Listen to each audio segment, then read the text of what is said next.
शांतनु, मैं आप मुझे पता है आपके पास बहुत कुछ है कहने के लिए, लेकिन मैं चाह रहा हूं आप यहां से शुरू करें। बिल्कुल बिल्कुल। आपको लगता है राहुल गांधी ने अपनी राजनीति मरते क्या ना करते इसलिए की है, इसलिए बदली है ये राजनीति क्योंकि बीजेपी हिंदुत्व पर, राष्ट्रवाद पर इतना कामयाब होती चली गई, ऐसी आंधी सुनामी आई कि सब उड़ गए। कांग्रेस ने सॉफ्ट हिंदुत्व पर आने की कोशिश की, सबको पता है, गुजरात में याद है, मंदिर गए प्रियंका, उसके बाद से कोशिश की, लेकिन वो कामयाबी नहीं मिली। क्या इसीलिए थक के, हार के आखिर में उनको यह समझ में आया कि हिंदुत्व पर नहीं जाना है और हमको जाति पर आना पड़ेगा, और इसीलिए ये बदले हुए राहुल, बदली हुई पॉलिटिक्स दिखाई दे रही है? देखिए 2014 के बाद जब कांग्रेस बुरी तरह चुनाव हारी माना, तो उनकी जो अंदर की कमेटी बनी उसने कहा कि हमें एंटी हिंदू दिखना बंद होना पड़ेगा, हमें मुस्लिम अपीजमेंट वाली पार्टी देखना बंद होना पड़ेगा। तो आपने हिंदू रन, जनेऊधारी सब देखा, आपको शांडिल्य ब्राह्मण सब देखा उन्होंने, लेकिन वो भी नहीं चला, ना स्टेट चुनाव में चला, ना नेशनल इलेक्शन में चला। जब इनको पता कि राम मंदिर का उद्घाटन होने वाला है, मेजर हिंदू कंसोलिडेशन होगा, तो एक साल पहले से कास्ट सेंसस की बात करनी शुरू करी। कास्ट सेंसस का तीर उन्होंने नीतीश कुमार के कंधे पर रख के छोड़ा, लेकिन वो तीर भी कहीं लगा नहीं जाके, क्योंकि उसके बाद राजस्थान, मध्य प्रदेश, छत्तीसगढ़ आप हार गए। तो लेकिन उनके पास और कुछ बचा ही नहीं भाई, अब मेरे पास तीर ही दो थे, या तो मैं मुस्लिम अपीजमेंट कर लूं, या मैं हिंदू अपीजमेंट कर लूं, या मैं हिंदू कंसोलिडेशन करने सॉफ्ट हिंदुत्व खेलूं, या मैं कास्ट का कार्ड करूं। तो लगा इन सब में बेस्ट मेरे पास कास्ट ही कार्ड, जिससे इतनी सारी रीजनल पार्टी पल रही है तो मैं भी पल जाऊंगा, मुस्लिम पार्टी तो मैं हुई तो मुस्लिम वोट तो मैं ले लूंगा।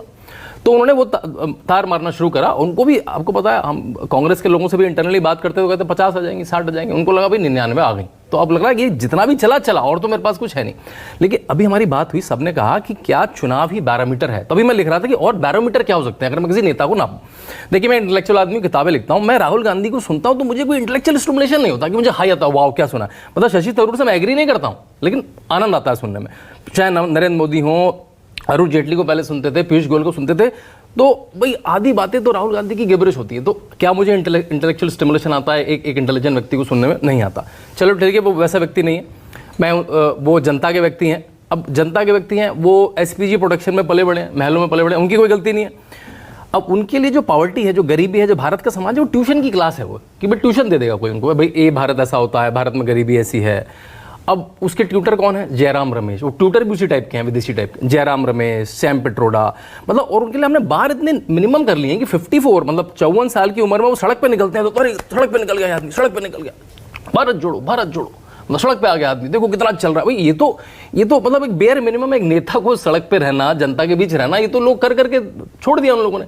अभी आ रहा है तो बेयर मिनिमम। अब मैं कहता हूँ चलो वो जनता के व्यक्ति नहीं है, अब वो पार्लियामेंटेरियन कैसे हैं?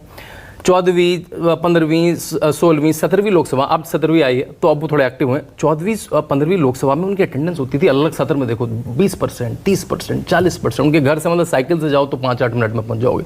उसमें कितनी डिबेट, अगर नेशनल एवरेज है 60 का, वो डिबेट में 2, नेशनल एवरेज 300 क्वेश्चन का, उनके क्वेश्चन 0। प्राइवेट मेंबर बिल शायद उनको पता ही नहीं होता क्या है।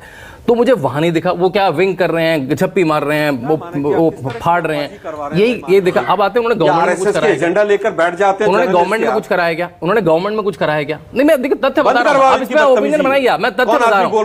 देखिए मैं तथ्य बता रहा हूँ, गवर्नमेंट में अब वो 2014 से बता रहे हैं आप उनको, आप कह रहे हो ट्विटर और फलाना ट्विटर और मैंने जी चुपचाप। मैं आपको तथ्य बता रहा हूं, बता दीजिए काम उनकी अटेंडेंस।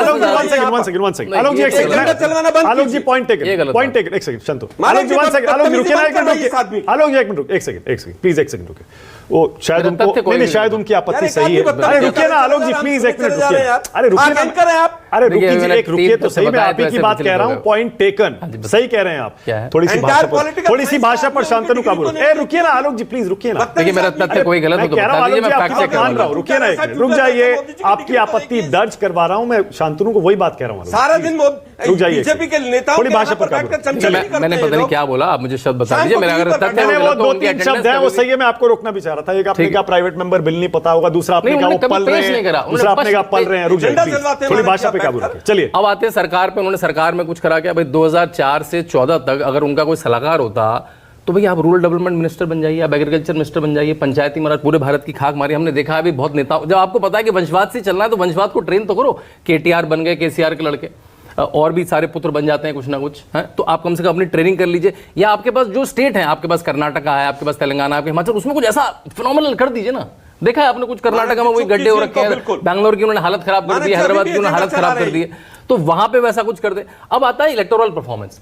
जो बात हुई कि वो बैरोमीटर है क्या, जो बीजेपी का पिछले 3 बार का सबसे बेकार प्रदर्शन है 240, है ना, वो कांग्रेस जब 1984 में 400 से ज्यादा सीट लाई थी, आज तक नहीं ला पाई वो सीट। 1984 के बाद आज तक 240 कांग्रेस अपने आप नहीं ला पाई, ये 99 पर अटके, तभी हम इसको बहुत अच्छी इलेक्टोरल परफॉर्मेंस कह रहे हैं। आखिरी 2 पॉइंट बोलूंगा। अब एक और बैरोमीटर है कॉन्स्टिट्यूंसी में उन्होंने कुछ कर लिया, हम कहते हैं स्टार कॉन्स्टिट्यूंसी। मुलायम सिंह यादव ने भी अपनी कॉन्स्टिट्यूंसी स्टार कॉन्स्टिट्यूंसी कर लिया, चमका दी। अमेठी में उन्होंने क्या कर लिया, रायबरेली में क्या कर लिया, वायनाड में क्या कर लिया, नीलबंटी सन्नाटा। अरे आलोक जी रुकिए ना प्लीज, अरे आलोक जी